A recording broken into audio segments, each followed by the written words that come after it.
Welcome back. It's nice. It's nice to have you here. 1200 perish with Titanic. Jesus. And I'm laughing. Welcome back to Never Had the Pleasure, the YouTube show on YouTube that you are currently YouTubers watching with your peepers. You're on YouTube. It's been a minute. We moved to a hermetically sealed all blue room, as you can tell. Won't they not be able to tell that it's blue? Well, we can turn it off and show them. Okay. We can play it however we want. This is a movie review show where we check out something that we've never seen before. This week, it's something that almost no one has seen before. We are watching... We're watching a new big budget movie. Yes. Tenet. Tennis.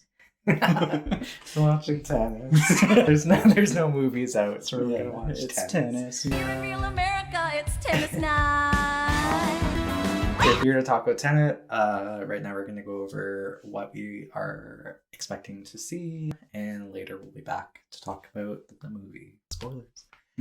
This is the pre-sesh, so we can't spoil Tenet yet, but every other movie. It's been a long road to this movie's For release. them and us, baby. Most likely you're watching us from the States. We live in Canada, where thankfully we have a slightly better grasp on the COVID situation. We've been very good boys, us Canadians. Now we're allowed to go see a movie. We've been good boys, and now we get a treat. A sweet summer treat. But will it be a treat? We'll know in but a matter of hours. Yeah, so it's been a very fraught and complicated road to release for Tenet. Back when COVID started flaring up here in the West, every week it seemed like they kept pushing it back another week. I think it was initially scheduled for July.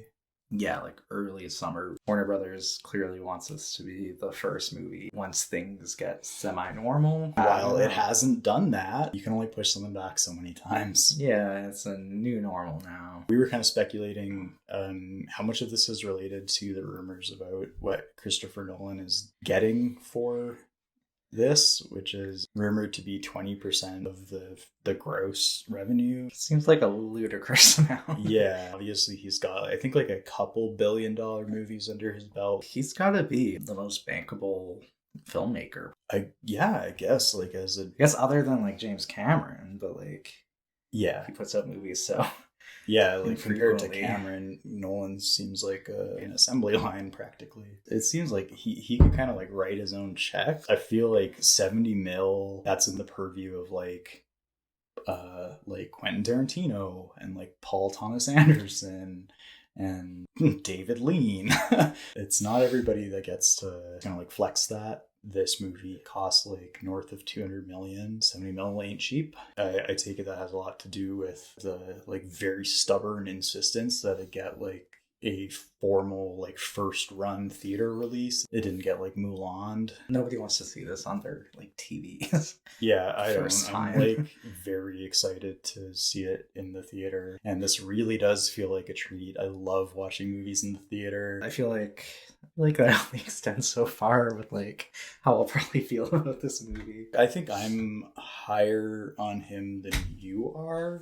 I guess the thing that worries me most about Tenet going in is that it really feels closer to the Inception, Interstellar kind of cerebral end of Christopher Nolan's work.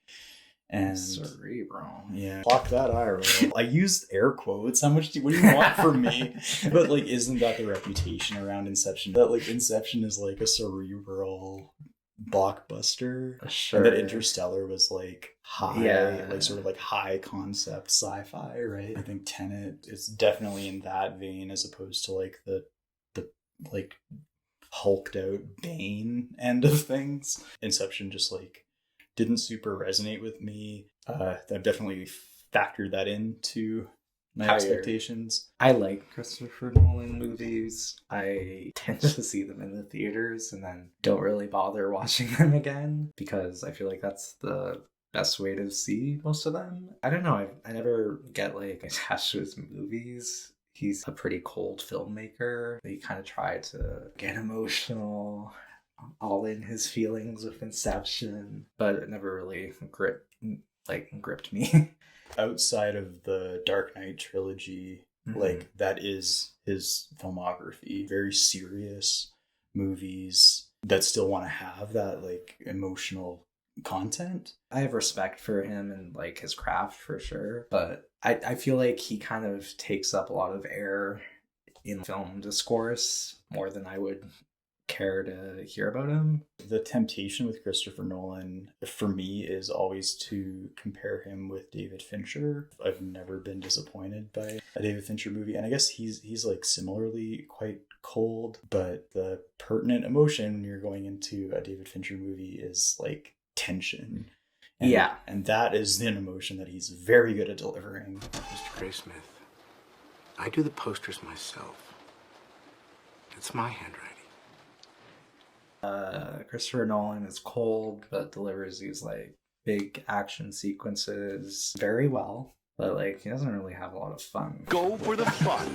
Maybe like there was some fun in The Dark Knight Rises, which was maybe like my favorite of that trilogy. As if everyone didn't hate us already after our like take on Bong Joon-ho. The consensus is definitely that The Dark Knight is like far and away like the masterpiece of that trilogy. Dark Knight Rises is at least much closer in my estimation. Anytime I've seen a Christopher Nolan movie, I can kind of like drag my feet as much as I do, but like at the end, they're good movies and really great theater experiences. Yeah, that they are.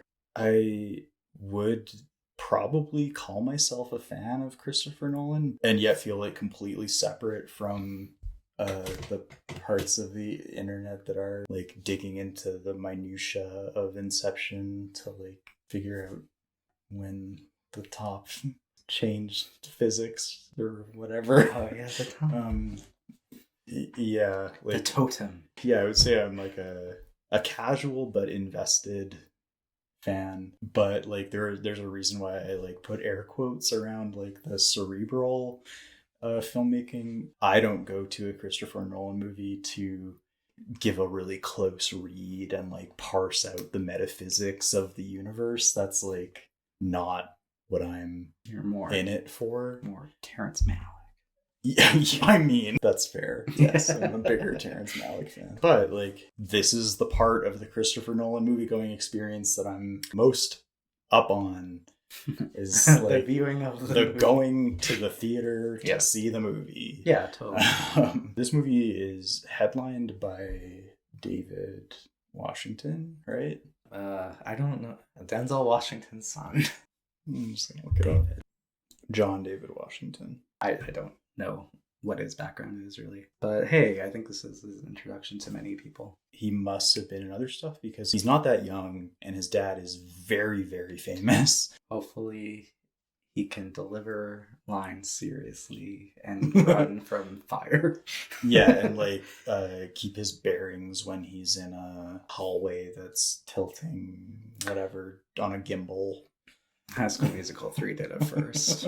Robert Pattinson, fast on his way to overcoming the whole like, oh, Edward Cullen is Batman. Is he gonna sparkle? I guess they can be choosy with their favorite Batmans right now. They have many options. Yeah, so many. Presumably not having the truly awful Spider-Man 3 hair in the Batman trailer. Fix that, guys. That's what reshoots are for.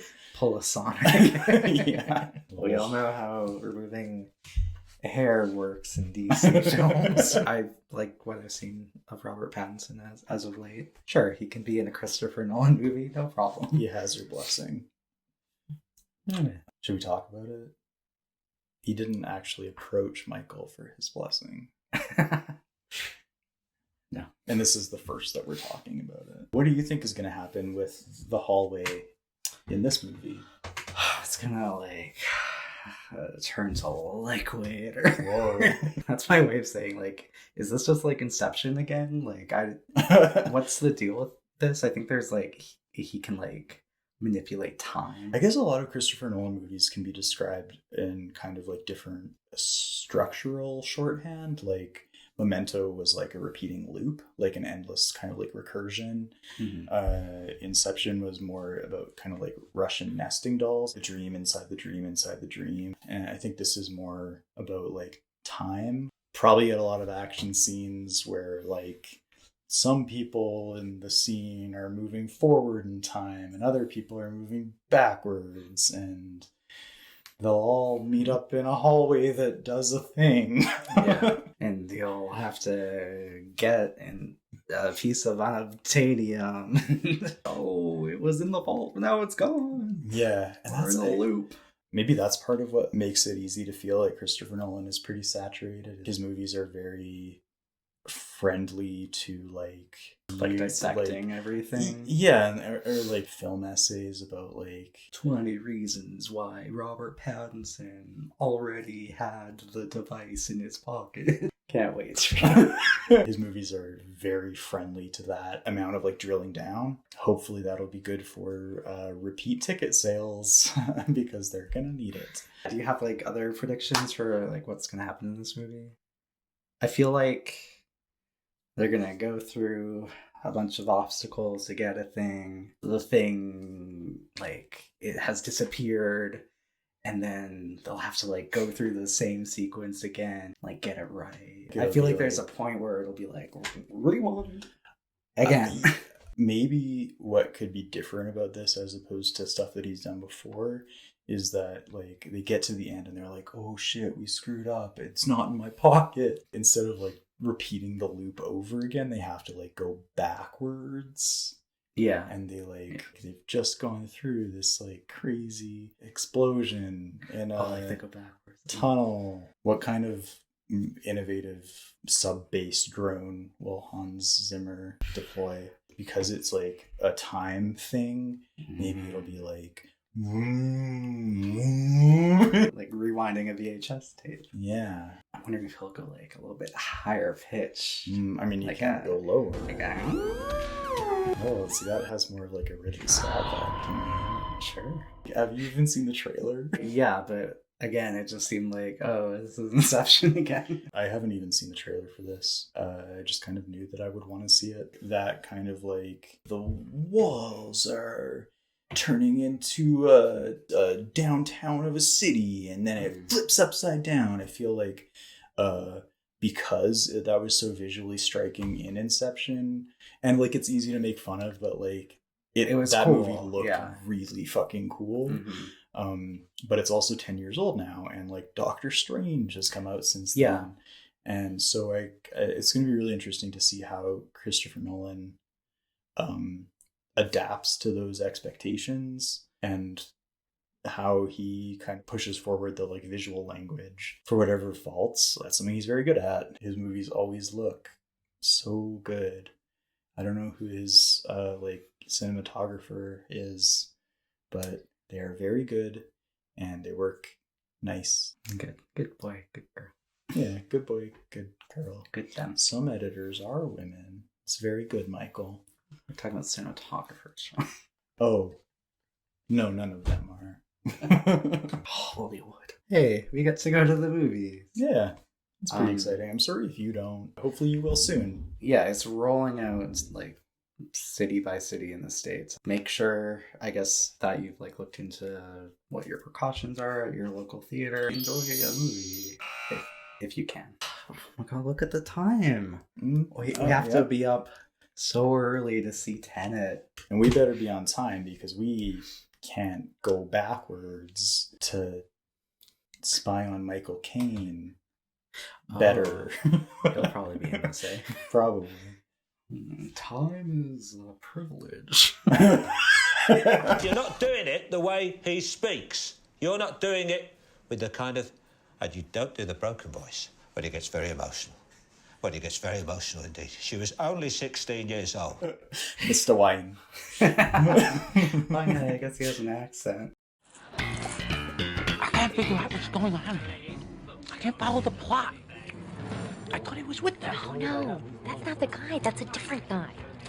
What is he doing in the Chunnel? No, you don't. Jump too. Please. Everybody out of the tunnel! Everybody out!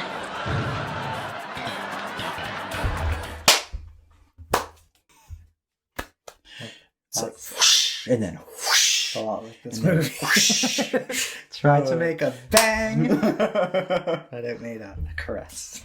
A Hannibal caress from a carrot. Caress my adrenal gland. Yeah, I mean, I feel like we kind of covered this in the pre, but I'm not like super demanding of my Christopher Nolan movies. I generally know what I'm going into. You're there for the ride.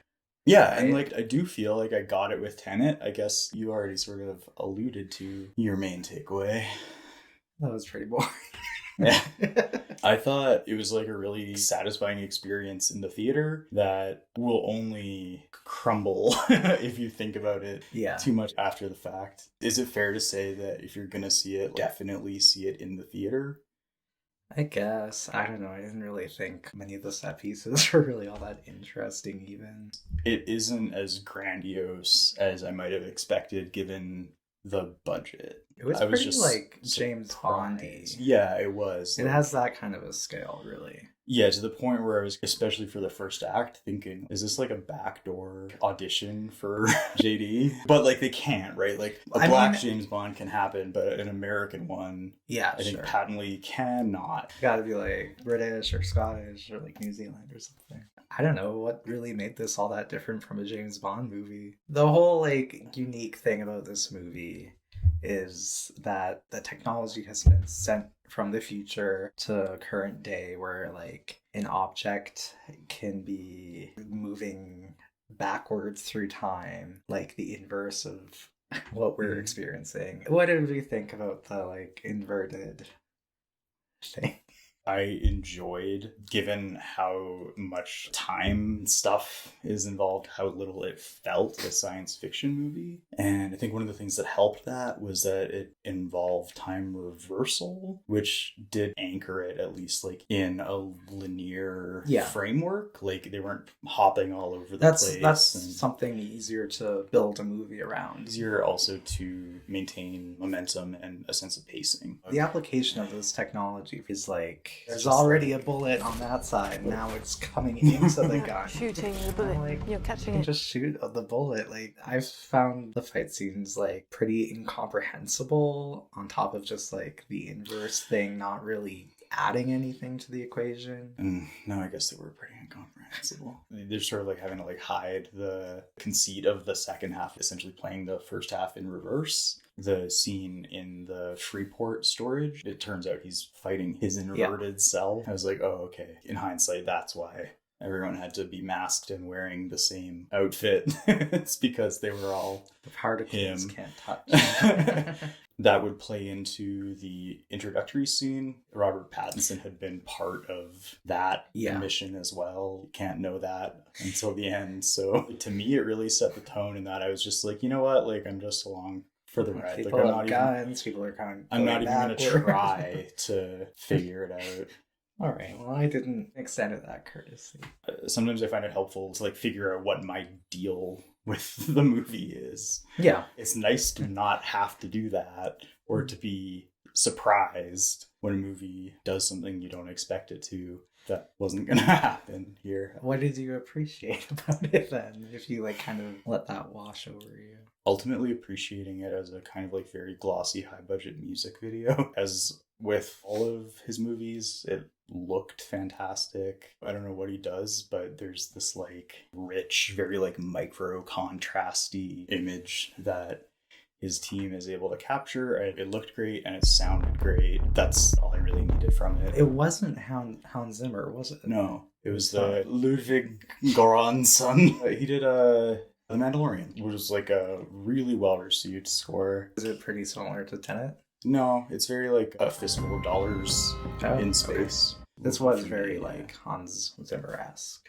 For sure. The score for Dunkirk was done by Hans Zimmer. I feel like they actually had a lot in common. Zimmer used to be a much more conventional film scorer. He did the score for Thelma and Louise. This movie did kind of make me appreciate Christopher Nolan is clearly like the master of his domain. The score sounds how he wants it to sound, not how the composer might naturally approach it from like neutral ground. His editor changed with this movie. He has changed his cinematographer. He's only ever really worked with two, and he's changed his composer, and those have all been like very seamless changes for three elements that I think are very like vital to the success of his movies. He's obviously good at sourcing talent that's a good fit. Maybe he should do that with dialogue. The dialogue let scenes down that otherwise would have been fine. I think like beneath the threshold for what a movie of this kind of like scope and reputation calls for. We were pretty up close in an IMAX screening. Yeah.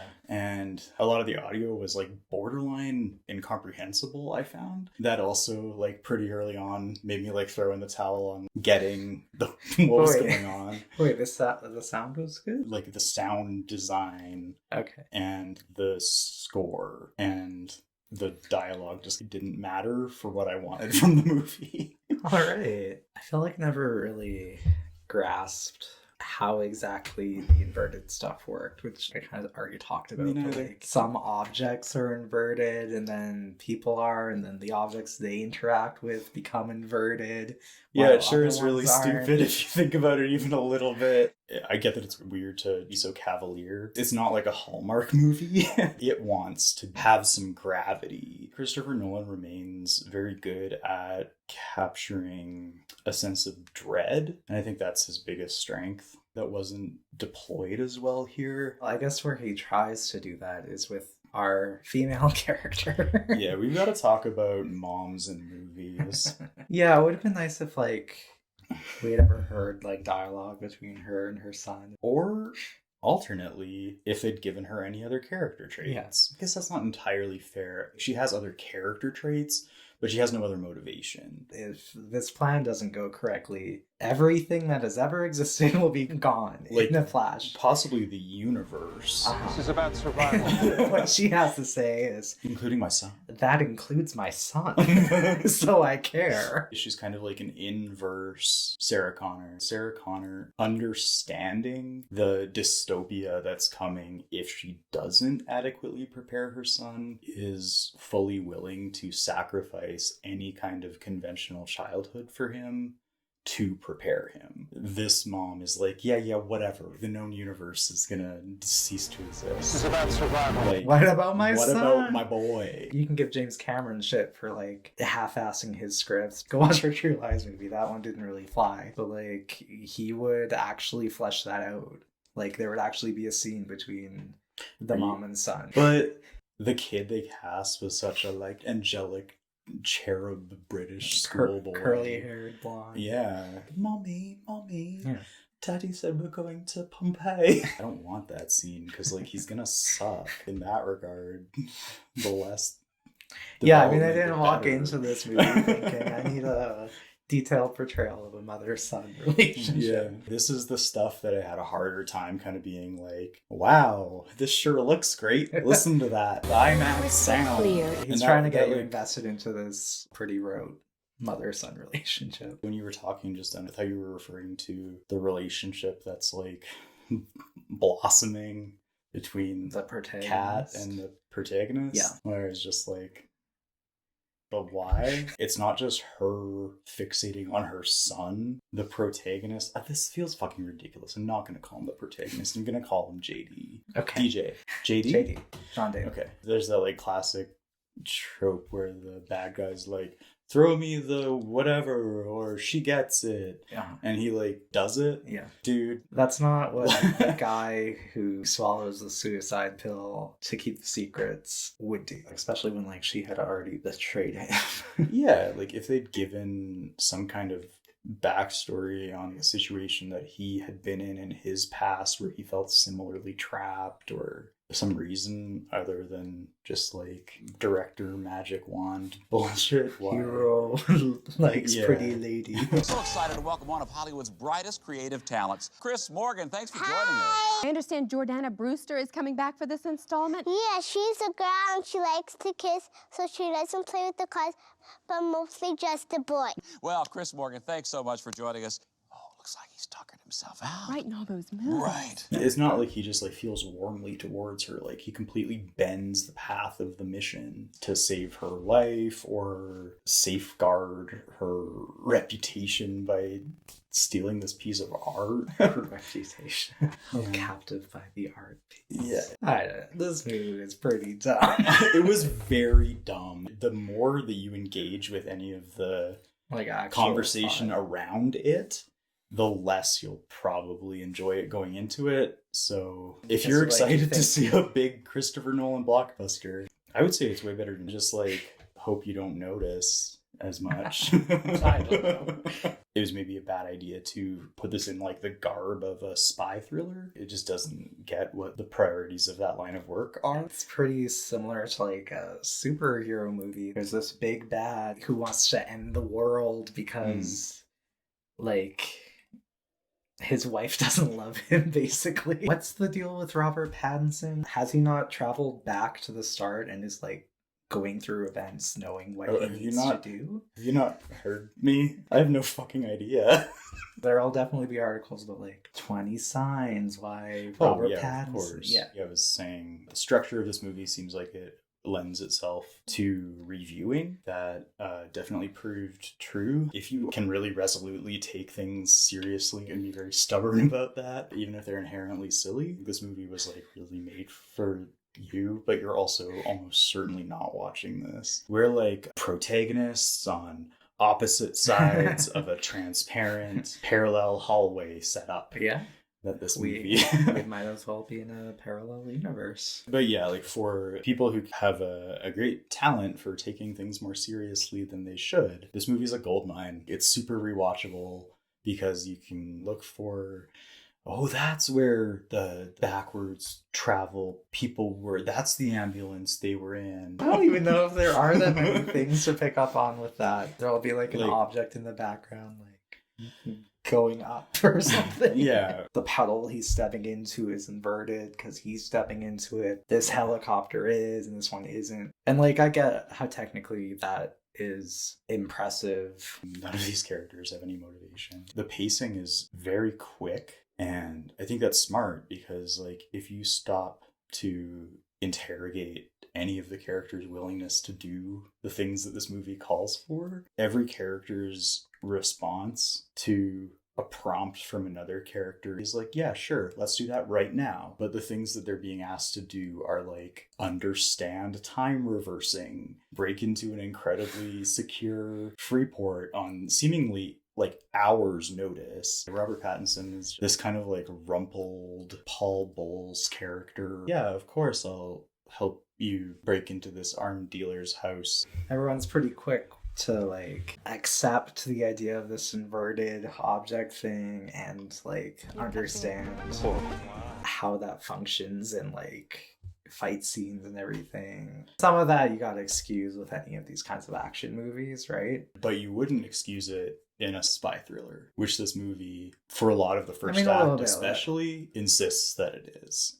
I feel like James Bond movies got like grandfathered into the audience accepting that James Bond has whatever skill set the situation calls for, because that's just how he's always been presented on film. And there was just like a lot of moments with all of the characters where the movie just like gave them whatever skills they needed. It didn't feel very tense. Yeah, it had the kind of intensity that like a James Bond movie has. You know that like he's gonna get out of this thing alive. Mission Impossible has a very similar thing going on where no matter what impossible mission they face, like Ethan is gonna find his way through it. But like in those movies, you get scenes where Tom Cruise is underwater for like 2.5 minutes holding his breath, whereas in this one, you got a scene where they have to hold their breath for like 25 seconds or something. It's 45. The airplane going in was cool, but I've seen this done like Airplane. In a way, yes. There's the one scene where like the airplane goes straight into the airport. Looked exactly like it. I thought it looked good. It looked good in the airplane. Yeah, so Airplane got there first. I'd say like all the action scenes were greatly helped by a propulsive, kinetic soundtrack.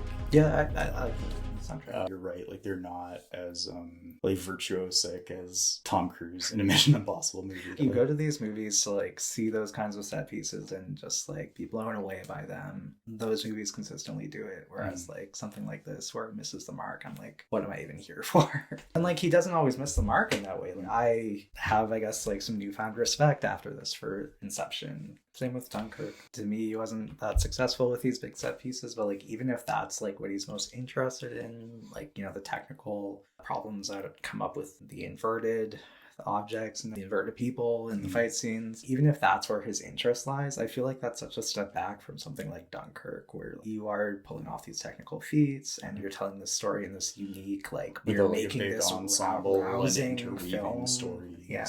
Dunkirk really benefited from the action being very like integral to the story and therefore like spread throughout. It was so like part of the fabric of the film. There are tons of moving pieces because that's like how that situation that's how that situation is. And I guess like the Batman movies that he did also benefit from violence and action being more inherent because that's what Batman stories are. That's not as natural a fit for like a spy movie. Yeah, it's a lot of like how to be more clever. And also motivations being more complicated and not knowing who you can trust. Going back to like the weakness of the dialogue, it did pretty frequently sound like a really stupid episode of like Star Trek Voyager. He goes to the lab with the lady scientist. Lab lady. She's not a Minute Maid. She's a lady in a lab. This isn't Creature from the Black Lagoon. What more do we know about her? Yeah, that's true. Anyways, a lot of stuff there was like, oh, you're really using some physics words. Oh, okay. Even like calling the reversed objects inverted. Christopher Nolan like had to crack like, what's the right thing to call these? It's not just backwards. Time travel. No. Inversion. There's like fire is ice. And... Yeah, like that like really zeroes in on the kind of thing with this movie that is a trap. Because if you think about it for even a second, it becomes very stupid. So just like don't think about it. There's all this like stuff with like the grandfather principle. I kept thinking, why couldn't it be the grandmother principle? Well, it's more Futurama. Anyways, you're such a white knight. I mean, you just chastise me for calling her a lab lady. It's true. These are all the kinds of things that, like, if this movie had been fun, they would have just gone with. The problem there for me is that, like, I don't want my Christopher Nolan movies to be fun. I want them to be tense and, like, fill me with a sense of dread. That's maybe why I'm, like, pretty willing to forgive a lot of the structural problems that people have with The Dark Knight Rises. Because that movie to me feels very effective and dangerous in a way that this movie never did. And I think part of that comes to a problem with the stakes. It showed a reluctance to kill people that really hurt how dangerous it could feel. I'm thinking in particular of the like opening set piece. Like, why would these terrorists care about keeping the audience alive? There was a whole thing throughout the movie where like the protagonist too was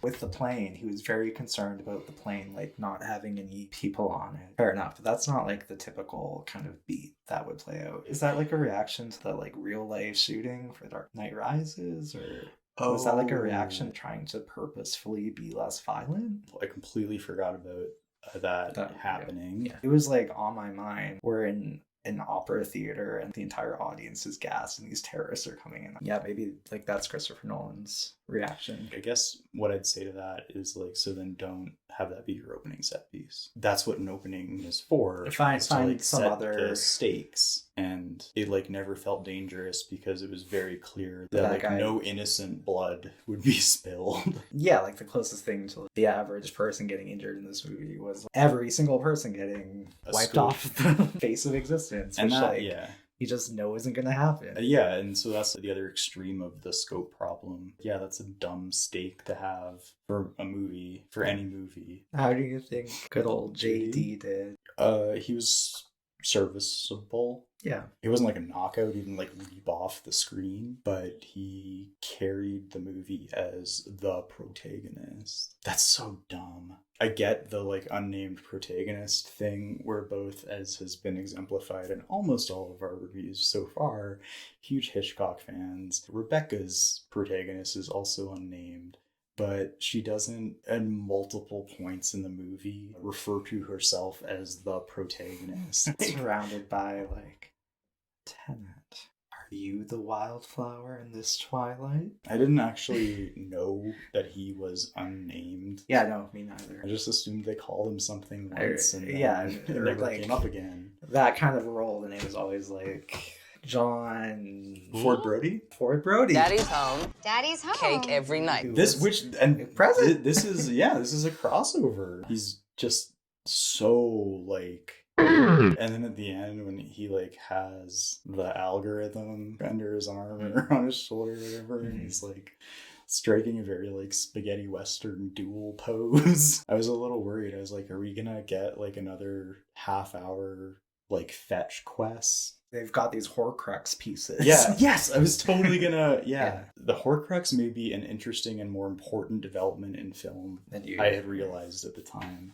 I think it's a mutation and an evolution of the MacGuffin. A MacGuffin you see in most films about spies. It's always called the thing that the characters on the screen worry about, but the audience don't care. A single MacGuffin is no longer enough. Every movie needs to be a fucking never-ending fetch Well, especially quest like, you know, if this was like a 3-part trilogy, those Horcruxes would have spread. We need to put together the algorithm to inverse. But like everything lately, I like this movie for what it was on the terms that I chose to engage with it. But if I try to put on a pretty like objective critic hat, it's not one of his better movies. I'd lay odds that this movie is going to wind up being kind of cursed, given how paper thin the physics and dialogue are. A gradual rollout I don't think is going to be kind. Yeah. And it doesn't have a standout buzzy set piece. The performances, there's no breakout to... Yeah, there's no like Tom Hardy in this. Yeah. People say like Robert Pattinson, but like yeah, it wasn't anything that I haven't seen from him before. I don't know. Like, yeah, I mean, like swaggering charmer. How do you think the buddy thing kind of worked between the protagonist and Robert Pattinson? You want to crash a plane, but not from the air. No, it's so dramatic. I think Pattinson played weak material well. There were like touches of some fun rapport, but like they allotted half of that time to the protagonist's relationship with Kat, which also kind of felt half-baked. I feel like this project almost has like a True Lies thing to it, where James Cameron decided he wanted to do like a surefire blockbuster. I think that's what Christopher Nolan is doing here. That would totally make sense, especially if he's getting a significant portion of the box office. Obviously, they tried to release this very widely on many occasions. Yeah. But best laid plans. Yeah. I mean, I don't have intimate knowledge of like the film business really, but like I overall kind of don't know what like Disney and Warner Brothers is doing, like releasing these movies that they've invested millions of dollars in on like Disney Plus or like piecemeal across the world, to the point where this isn't going to be as big a hit as it should be. Probably some of the reports are already, and very probably just see them up here. Yeah. Movie bookkeeping is so convoluted. Yeah. The tax stuff. I don't know why we're still talking about this. I guess I can transition us. We should do our ratings. Okay. Do you want to go first with your Michelin movie I know stars? where I'm at. As this review has established, I'm easy breezy, laid back. Take it as it comes. Yeah, and that's the way I'll always seem in future reviews. I'm not giving it any stars because ultimately I don't feel like it's...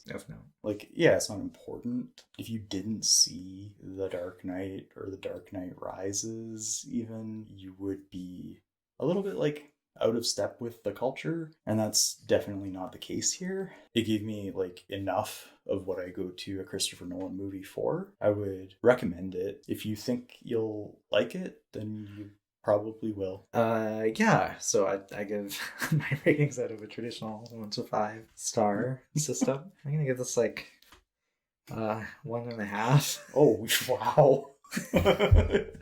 Well, I mean, like a 2.5 is like passable, sure, for me. Yeah, and this you was are like, a you know, hard marker. Yeah. this isn't like inedible.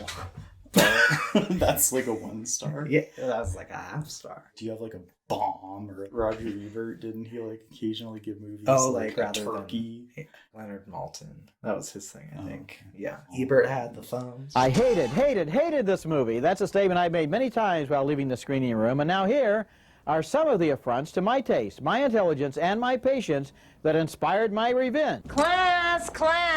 Well, do I have an example of a turkey? No, just Oh. can you Do I conceive of a situation where that might be introduced? Nah, that's like a half star. Okay. All right. This is 1.5. I come off as such a hater. I mean, maybe one day we'll watch a movie that you like. Yeah. If you hit 2.5, you're like, you're okay. 3 stars, you're doing something for me. All right. This didn't. Do you have any recommendations for our millions of viewers? Yeah, I do. I'm going to amplify a music video director with my considerable clout, Romain Gavras, who directed the video that I'm going to recommend specifically is Stress by Justice. Sensory, kind of similar, like that sense of momentum and the looming violence that I might have wanted a little more of from this. Like I said at the beginning, so much of what I enjoyed about Tenet was kinetic, like super bass level. I liked the way it looked and sounded. It felt like the IMAX version of things like that Stress video that obviously have considerably greater budget restraints. And that's like cool to see, especially in the theater, really like making use of that environment. When you said music video, I thought you were gonna do that Kylie Minogue video where she's like doing things. Oh, like walking under the ladder and stuff. And then another thing. That's Michel Gondry. I mean, like if you're looking for like visual trickery of the album, it doesn't have very much else similar. Won't go whole hog on this one, but Looper, I thought I've never seen it. I'd recommend it. It plays with ideas of like what happens when that kind of those parallel timelines cross over more successfully than this did to me. I wanted more of that kind of visual trickery in like those kinetic scenes, melting hallways, or yeah, I mean, like I understand like temporally based, but like if you're looking for that, I guess there's Inception, there's Michel Gondry, yeah, and some other stuff that we'll leave for you to source yourself. Okay. Yeah. Goodbye. Bye.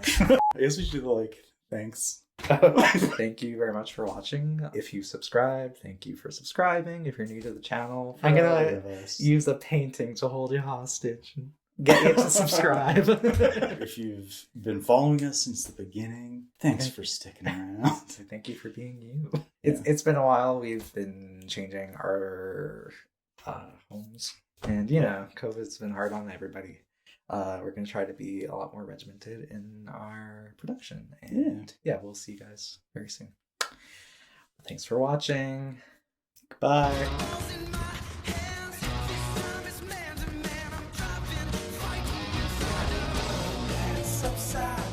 So I'm out of water, but I'll take this piece of wall. Oh, right. Like Ellen Page. I'm gonna dream the water.